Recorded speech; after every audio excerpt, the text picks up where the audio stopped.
Bonjour à tous et bienvenue sur le podcast Histoire de Dubaï, le premier podcast français sur Dubaï. Lorsqu'en septembre 2019, nous avons eu l'opportunité avec mon mari de nous installer à Dubaï, je ne suis presque tombée que sur des reportages montrant le luxe et la démesure de cet émirat. J'ai également tout de suite été confrontée à tous les clichés que l'on peut avoir sur cette cité-État. Bling bling, 50 degrés toute l'année, aucune nature, rien à voir à part les malls, voile obligatoire et j'en passe. J'ai donc envie aujourd'hui de montrer une autre image de Dubaï, celle des Français qui entreprennent.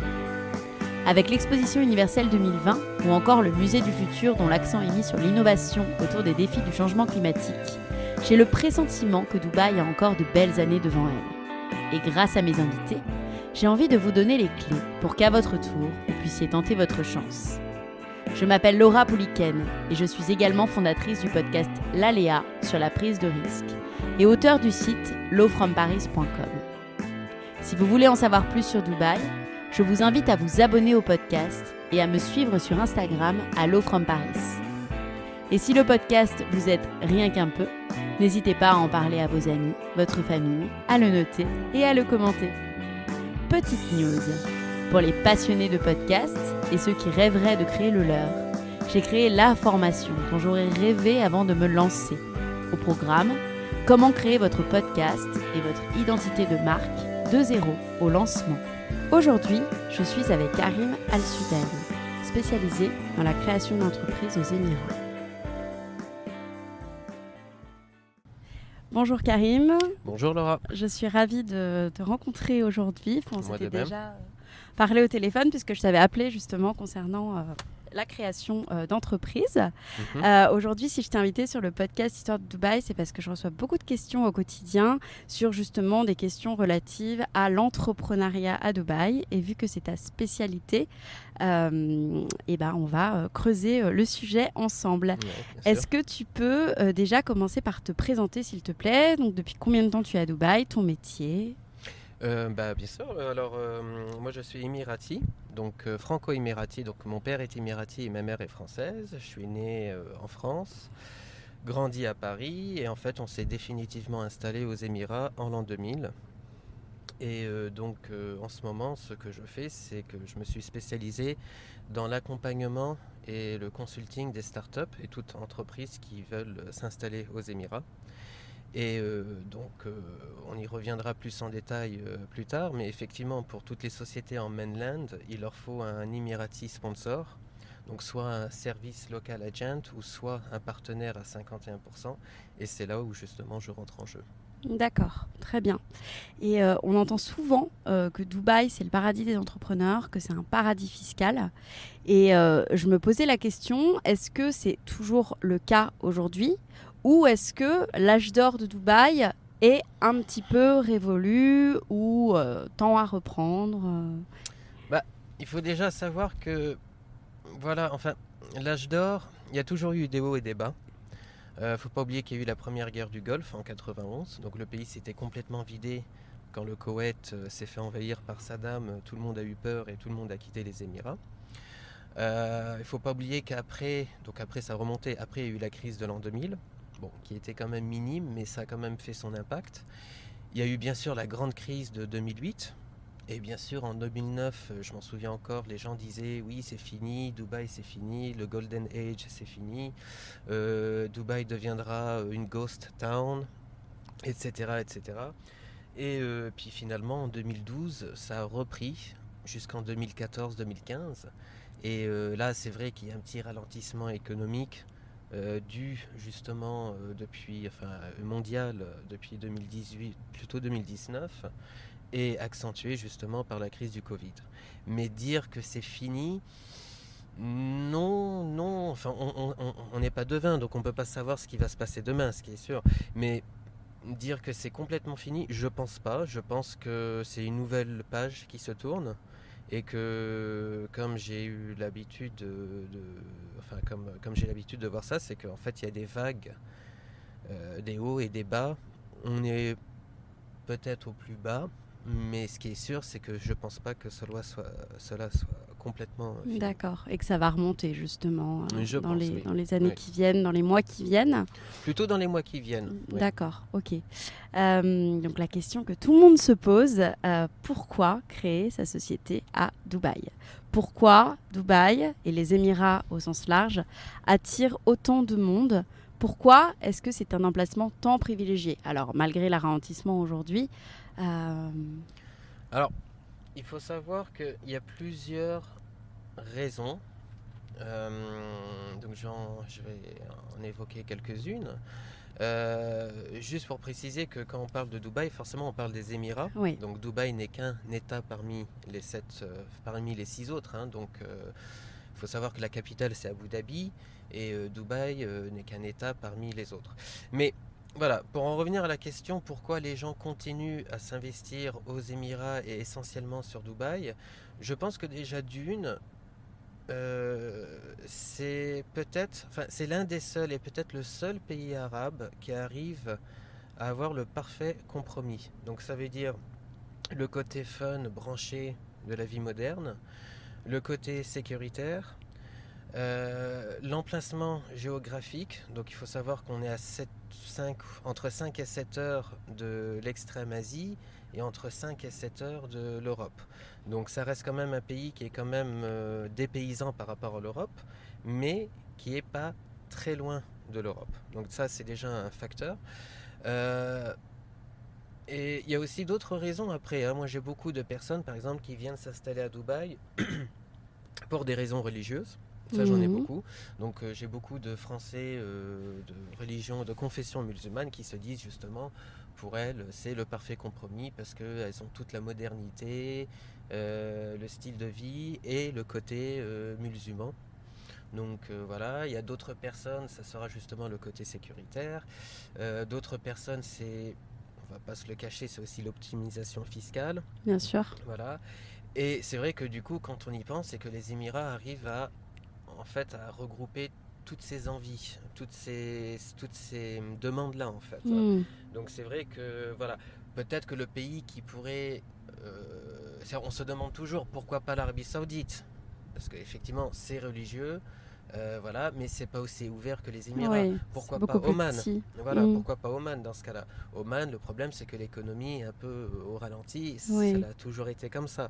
Surtout qu'ils ont une préférence nationale qui est quand même beaucoup plus forte que les Émirats. Le Qatar, le Koweït, c'est la même chose. Donc en fait, quand on regarde, on se rend compte qu'en fait les Émirats, c'est vraiment le seul pays qui accueille le maximum d'expats, toutes nationalités confondues, et qui leur donne aussi la chance de pouvoir travailler, s'enrichir aux Émirats. Donc essentiellement là on parle des entrepreneurs. Et c'est vrai que sinon si on s'éloigne un peu, on a le Liban par exemple qui a ce petit côté fun, voilà. Mais le problème c'est l'économie qui est aussi, elle souffre d'une économie qui n'est pas au top, et surtout le fait qu'il y ait les guerres aux alentours, Israël, la Jordanie et tout ça. Et c'est vrai qu'encore une fois on se rend compte que les Émirats justement n'a pas ce côté-là, et donc je pense personnellement c'est ce qui explique le succès en fait en général des Émirats. D'accord, très bien, hyper intéressant. Et donc, si quelqu'un demain veut créer sa société à Dubaï et doit se lancer dans les démarches administratives, alors j'imagine on ne va pas rentrer dans les détails aujourd'hui, mais je voulais juste savoir, voilà, quelles sont en gros les démarches administratives pour créer sa société à Dubaï ? Alors, c'est simple sans être simple. Je sais, c'est un peu paradoxal, mais en fait, non, ça reste quand même assez simple. Je veux dire qu'il y a 3 grandes étapes. C'est déjà, sans rentrer, comme tu le dis, sans rentrer dans les détails. Les 3 grandes étapes, c'est déjà le dépôt du nom. Donc là, je parle en société mainland. C'est le dépôt du nom, les permissions, s'il y a des permissions à avoir pour la création de cette société. Donc un exemple, j'ouvre un restaurant, il me faut forcément une permission du ministère de la Santé qui vérifiera que tout soit aux normes. Donc voilà.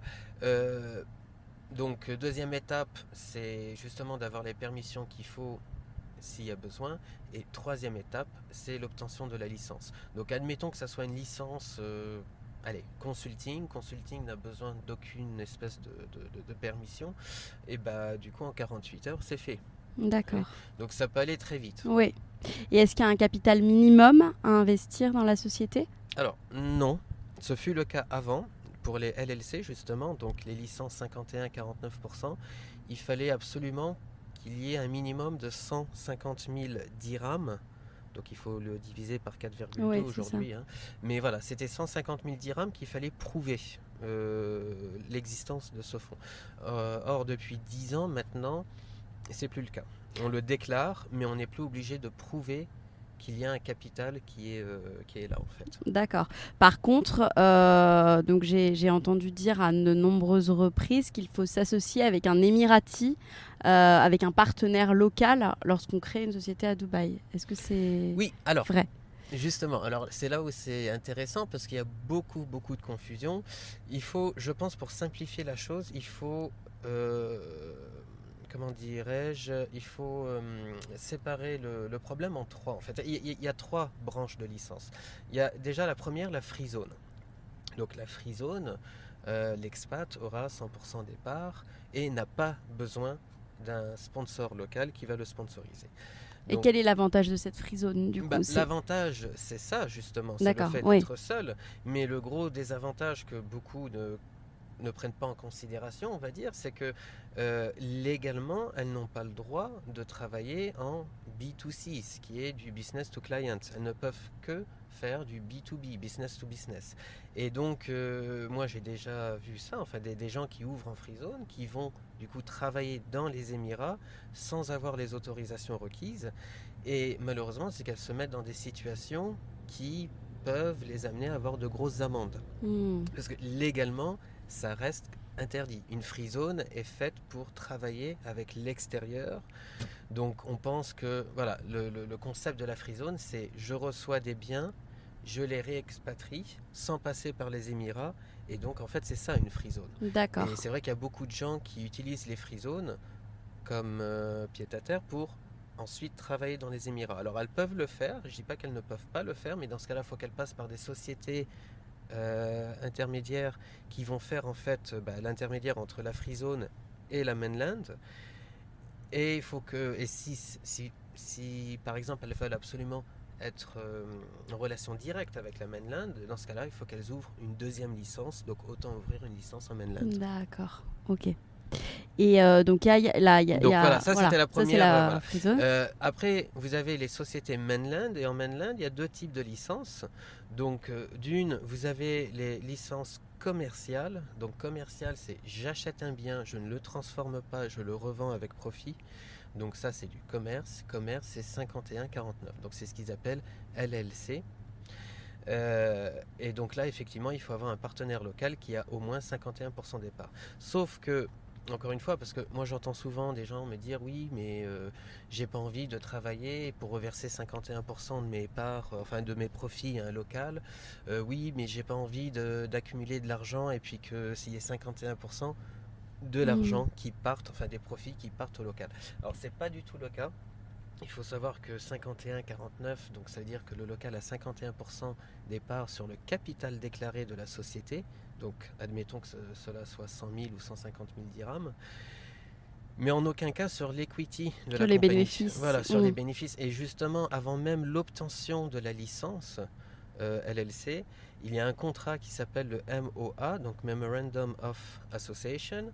Et dans ce fameux contrat, justement, on stipule la rétribution en fait de toutes les parts des gains, enfin plutôt des gains et des pertes de la société. D'accord. Donc en gros, le sponsor local peut quasiment tout redonner à l'expat. Moi personnellement, c'est ce que je fais par exemple.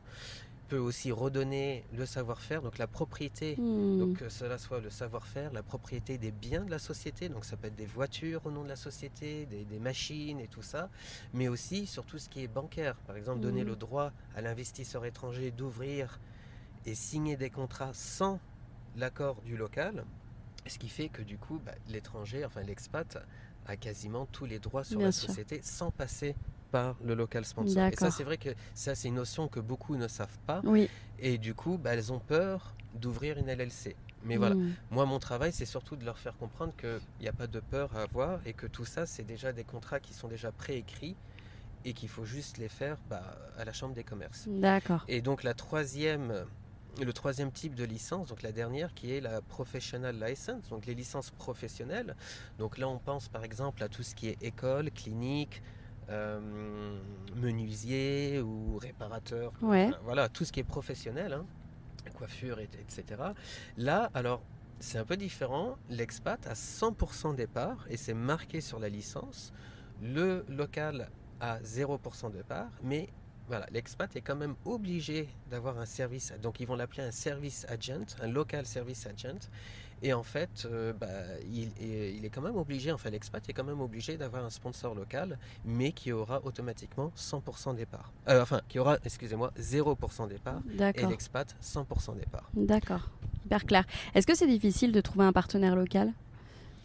Ah, bonne question. Alors, il ne faut pas tomber dans le piège en fait des compagnies qui vous promettent de vous faire la société. Parce qu'en fait, ce qui va se passer, c'est que, voilà, moi je suis un expat, par exemple. Je vais dans un endroit, je lui dis, tiens, je voudrais ouvrir une société, mais je ne sais pas où trouver un Bien local sûr. sponsor. Et ça, c'est vrai qu'il y a un problème, en fait. C'est qu'il n'y a pas d'annonce, par exemple. C'est pas un truc que vous allez trouver dans les annonces où, tiens, je suis un local, je peux vous sponsoriser. Ça n'existe pas vraiment. Enfin, quasiment pas, j'ai jamais vu. Même dans un bureau. C'est-à-dire, il n'y a pas de bureau où un local sera assis en disant, venez, je peux vous Oui. sponsoriser. Donc, soit c'est du bouche à oreille, ou soit c'est des compagnies.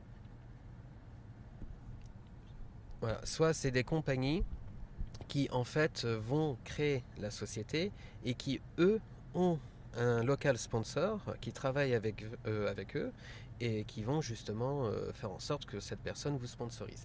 Le problème des compagnies qui ouvrent des sociétés pour les gens, alors j'ai rien contre eux et c'est très bien, surtout pour des grosses sociétés, je pense qu'il est préférable de passer par des structures comme ça. Mais après, moi le problème c'est que l'expat au final il n'a pas le lien direct avec son sponsor. Il faut toujours qu'il passe par une société tierce qui, elle, justement, aura plus ou moins un pouvoir et qui pourra l'exercer et en contrepartie, à chaque fois, se faire rémunérer en plus pour quelconque service demandé. Donc c'est pour ça que je déconseille en général de passer de passer par des sociétés. Si la personne, donc l'investisseur, a la chance de pouvoir justement être en lien direct avec son sponsor, c'est préférable. Ok. Hyper clair. Oui, et je voulais aussi qu'on revienne sur les différents statuts en fait et leurs avantages. Par exemple, qu'on parle un peu plus en profondeur du nouveau statut. Enfin, j'en ai entendu parler du statut freelance à Dubaï. Oui, alors, encore une fois, tout ça, ça concerne la free zone et ça, c'est bien le piège. Enfin, c'est pas vraiment un piège, mais il faut déjà d'une faire très attention aux publicités mensongères ou qui ment par omission. Voilà, Oui. c'est ça. Donc, ça veut dire, on vous donne le prix d'une licence, donc on va dire, admettons, 7000 dirhams. Et on vous dit, voilà, vous avez le droit, vous avez un visa gratuit. Sauf que le visa gratuit, en fait, c'est pas le visa qui est gratuit. Ce qui est gratuit, c'est le quota du visa. Donc, en fait, la personne se rend compte qu'au final, elle va faire sa licence freelance. Elle va, pour faire son visa, elle est obligée de louer un bureau. Et au final, pour avoir tous les avantages d'une société aux Émirats, en fait, ça va lui coûter aussi cher, voire plus cher, que d'avoir ouvert une société en mainland. Donc vraiment le conseil que je peux donner aux gens, c'est vraiment voilà, il faut savoir déjà combien coûte une société, par exemple, de consulting, parce que voilà, ça peut être ça, et vous avez consulting, marketing, consulting, etc., Ouais. etc. Donc moi, ce que je conseille aux gens, c'est déjà de demander le prix total d'une société en mainland, et en général, ça ne dépasse pas les 4000 euros à l'année, et demander le coût total, donc de tous les frais cachés entre guillemets, sur le fait d'ouvrir une société freelance ou une société en free zone. Donc, et des fois, les sociétés autres que mainland dépassent ce prix-là justement. Donc voilà, il faut bien se renseigner, il faut bien faire attention. Il est vrai que des fois, Il y a des promotions c'est fou de dire ça, mais c'est un peu ça, hein, c'est vraiment des promotions où les free zones font des promotions. Et du coup, c'est vrai que des fois, il y a des opportunités qui sont vraiment à très bas prix, voilà, très intéressantes. Mais quand même, voilà, il faut bien savoir que quand vous êtes en freelance ou en free zone, vous pouvez toujours faire face en fait aux lois fédérales qui ne vont pas dans le sens des lois des États, parce que les freelances et free zones, c'est les lois d'État, et après vous avez les lois fédérales. Et en général, les lois fédérales n'aiment pas tout ce qui est hors mainland. D'accord. Bon, l'inconvénient quand même aux Émirats, c'est que ça coûte globalement très cher de créer une entreprise. Bah alors, oui et non. Oui, c'est vrai que effectivement, que vous soyez, je sais pas moi, un grand garage qui fait 1 million dirhams de chiffre d'affaires, ou un petit coiffeur de quartier, enfin dans un quartier populaire qui fait 10 000 dirhams de chiffre d'affaires à l'année, il est vrai que le coût de la structure reste le même.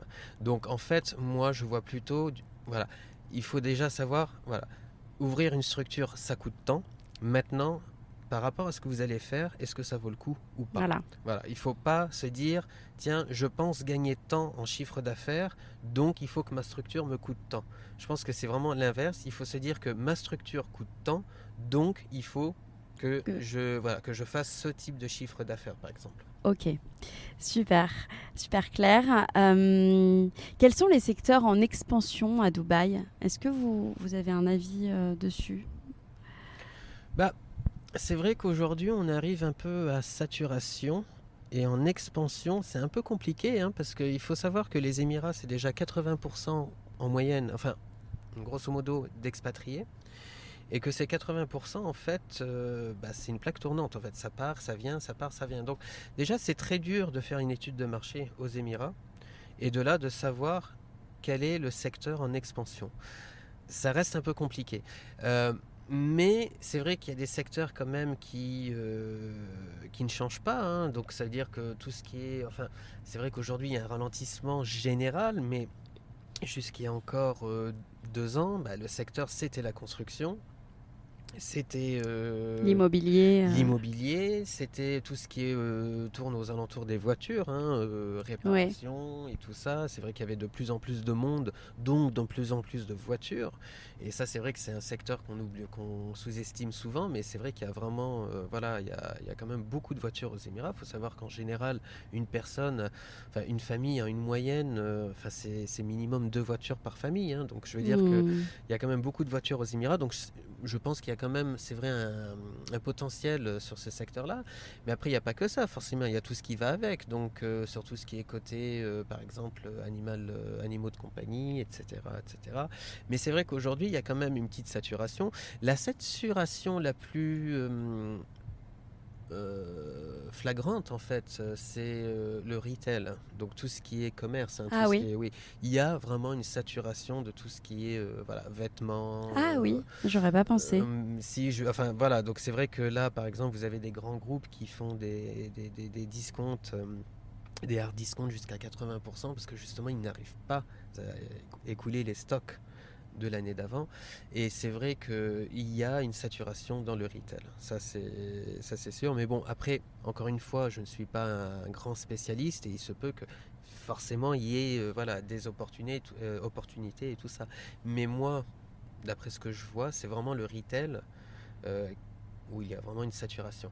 Après, ce qui manque, moi personnellement, aux Émirats, c'est vraiment... alors, le service, il y a une saturation dans le service aussi, mais pas dans la qualité du service. Donc il faut bien... c'est vrai que le service n'est pas cher, c'est vrai qu'on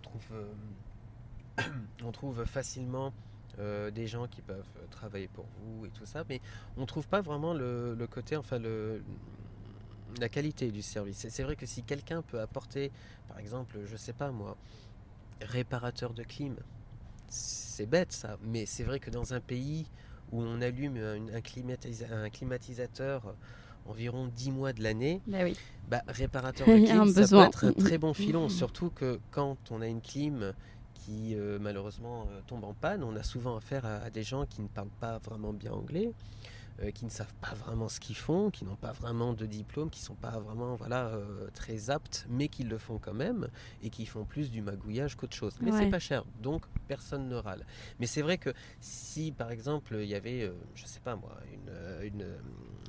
des pros de la clim, avec un professionnalisme à la française par exemple, du coup ça pourrait vraiment marcher, je pense, même si ça coûterait un peu plus cher, mais voilà, ça pourrait marcher. Et c'est, encore une fois, c'est tout bête, quoi, réparateur de clim, voilà. Mais effectivement, oui, on est dans un pays qui est l'un des plus chauds au monde, donc pourquoi pas, quoi. Ça fait sens. Mais bon, voilà, il y a tellement de... Et quels sont les types de clients qui viennent vers vous, et les types d'activités que vous voyez naître, sans rentrer dans les détails, mais si vous voyez vraiment une tendance ou...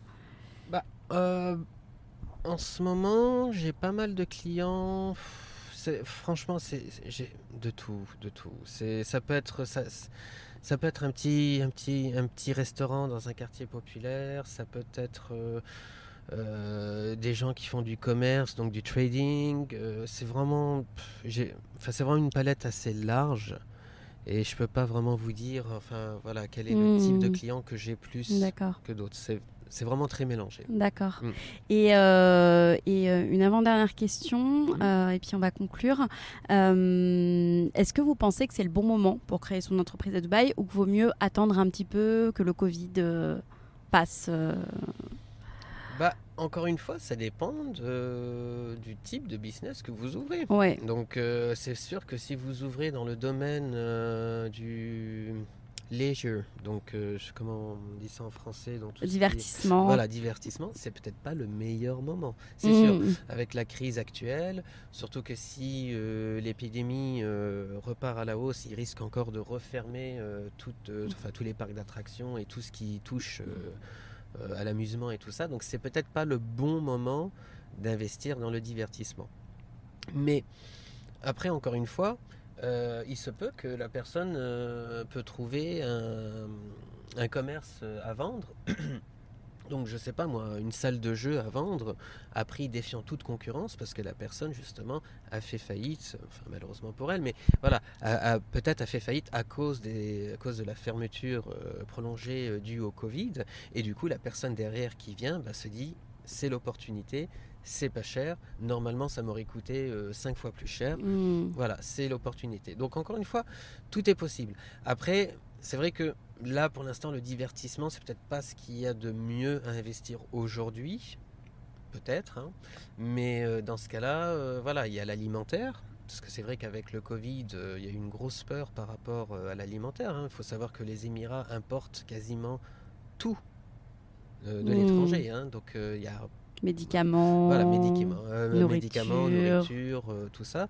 Donc c'est vrai que par exemple par rapport à l'alimentaire, ça serait peut-être intéressant. Donc je pense qu'il y a des opportunités. Après c'est vrai que aujourd'hui, moi ce que j'ai pu voir, c'est que les gens sont un peu en effervescence aujourd'hui. Il faut savoir que c'était un peu au ralentissement. Tout le monde attendait la bonne occasion. Il y a eu le Covid. Tout s'est plus ou moins cassé la figure. Et c'est vrai que là, toutes les personnes qui ont un peu d'argent de côté se disent c'est le moment. Et là, c'est vrai que depuis le mois de septembre, je vois beaucoup de personnes qui justement se disent c'est maintenant ou jamais, que cela soit dans l'achat de l'immobilier ou dans la création d'entreprises, se disent voilà, c'est maintenant, parce que voilà, le gouvernement fait des rabais sur les prix des licences, l'immobilier est au plus bas. Donc c'est vrai que toutes les personnes qui ont un peu d'argent de côté se disent c'est maintenant ou jamais. Maintenant, est-ce qu'elles ont raison de le faire ou pas? Ça, c'est une autre histoire, et moi je ne peux pas le savoir, bien sûr. Mais c'est vrai que voilà, je pense que c'est une bonne opportunité. Et tout ce qui est bio, green, c'est intéressant à Dubaï? Alors, bio, green, il faut savoir que ça m'a toujours fait un peu sourire, ça, parce que Dubaï, les Émirats, c'est déjà pollueur à la base. Je veux dire, le fait même de vivre aux Émirats, on pollue. Donc Ne c'est dites pas simple, hein, ça. non mais c'est vrai, le fait par exemple de se déplacer en voiture parce qu'on ne peut rien faire à pied, le fait par exemple D'utiliser la clim toute l'année. d'utiliser la clim quasiment toute l'année, le fait que de prendre une douche, savoir que l'eau est désalinisée de la mer et ça pollue énormément. Donc les gens qui se disent, après j'ai rien contre le green et le bio, je trouve ça fantastique, mais et pourquoi pas le faire ici aussi, c'est très bien, mais il faut savoir que les Émirats, c'est malheureusement la pollution fait partie Du des mode de Émirats. Je vie. veux dire que du mode de vie, malheureusement, on ne peut pas faire autrement. On peut réduire la pollution, on peut faire en sorte que ça aille mieux, mais vivre comme certains font en Europe ou aux États-Unis, enfin en Amérique du Nord, avec des villages 100% Éco-responsable. éco-responsables et tout ça. C'est pas possible aux Émirats. Je veux dire, il y aura forcément un côté qui va polluer. C'est obligé. C'est pour ça qu'il y a encore 50 ans, ce n'était qu'un désert et qu'il n'y avait personne qui vivait ici. Je veux dire qu'on vit quand même dans un pays avec des conditions climatiques qui sont quand même très, très, très, très rudes. Et c'est comme, moi, les gens qui me disent on va faire du bio, on va vivre green aux Émirats, c'est comme si on dit on va vivre à l'Antarctique sans chauffage. Je dis, allez-y, bonne chance. Mais Ouais. voilà. Mais après, effectivement, c'est vrai qu'il y a quand même. Au-delà de ça, en fait, c'est vrai que par rapport à la nourriture, en fait, c'est surtout par rapport à la nourriture qu'il y a une prise de conscience. Et là, tant mieux, parce que voilà. C'est vrai qu'on voit de plus en plus de shops, enfin de magasins qui vendent tout bio. Kipson, Exactement, par exemple. voilà. Et il y a de plus en plus une conscience, on va dire, écologique aux Émirats, à tous les niveaux. Donc ça, c'est déjà très bien.